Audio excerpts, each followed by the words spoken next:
All right, you're watching DefenseReview.com. We are here with Adam Ratigan of Mantis, and he is going to show us this new X10 Elite variant of their system, which is pretty cool, so please take us through it.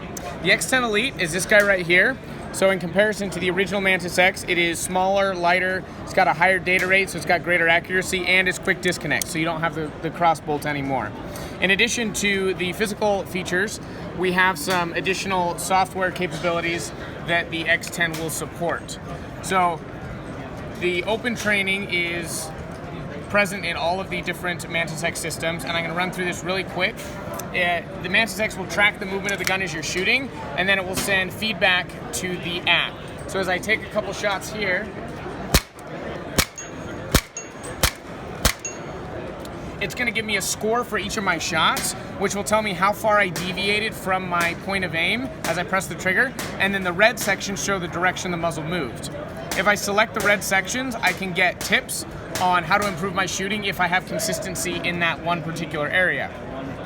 If we go back here and scroll, we can see that this screen includes shot times as well as the scores for each of these shots. And then if we want to see one individually, we can select it, and that will take us to the trace view, which gives us the trace of the path of the gun for each of the shots individually. So you get individual views and you get aggregate views for every single shot you take.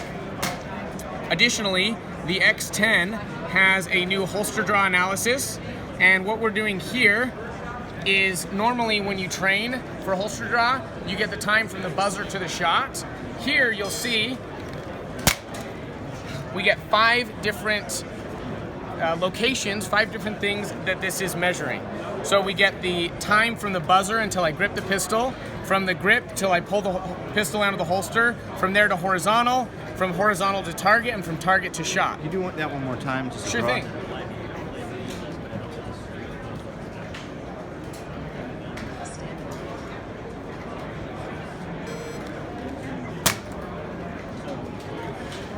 And you get those 5 different metrics for every single holster draw. So you can see not only how fast you're going, but where all of that time is being taken up.